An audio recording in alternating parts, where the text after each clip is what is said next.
शहर की आखिरी हुदूद खत्म होते ही एक पुरानी और बोसीदा हवेली खड़ी थी जिसे बस्ती के लोग शैतान का घर कहते थे। इस हवेली के बारे में मशहूर था कि जो भी सूरज ढलने के बाद इसकी दहलीज पार करता है वो फिर कभी बस्ती की गलियों में नजर नहीं आता।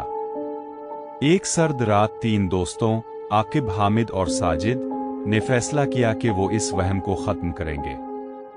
वो तजस्सुस और जवानी के जोश में हवेली के भारी भरकम लकड़ी के दरवाजे के सामने खड़े थे।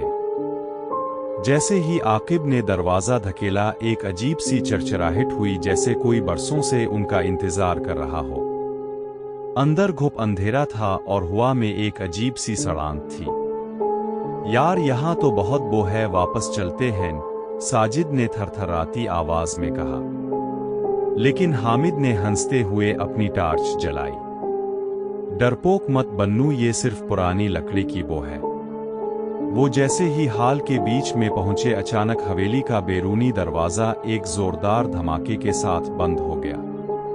टार्च की रोशनी लरजने लगी। दीवारों पर लगी पुरानी तस्वीरें ऐसी लग रही थीं जैसे उनकी आंखें उन दोस्तों का पीछा कर रही हों। अचानक ऊपर की मंजिल से किसी के भागने की आवाज आई। वो आवाज इंसानी नहीं थी, बल्कि ऐसा लग रहा था जैसे कोई भारी चीज फर्श पर घुसेटी जा रही हो। वो देखो, आकिब ने ऊपर वाली सीढ़ियों की तरफ इशारा किया।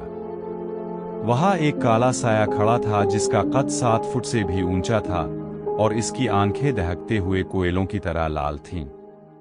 वो साया आहिस्ता आहिस्ता नीचे उतरने लगा। जुंग जुंग वो करीब आता, कमरे का दर्जा हरारत तेजी से गिरने लगा।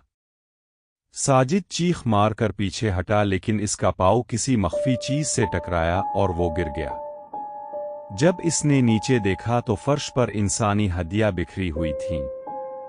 वो हवेली कोई घर नहीं था, बल्कि एक शिकारी का जाल था। भागो, आकिब चलाया। वो दीवाना वार बंद दरवाजे की तरफ लपके, लेकिन दरवाजा जैसे दीवार का हिस्सा बन चुका था। पीछे से कहकहों की एक ऐसी आवाज गूंजी जिसने उनके दिल दहला दिए। वो साया अब उनके बिल्कुल पीछे था।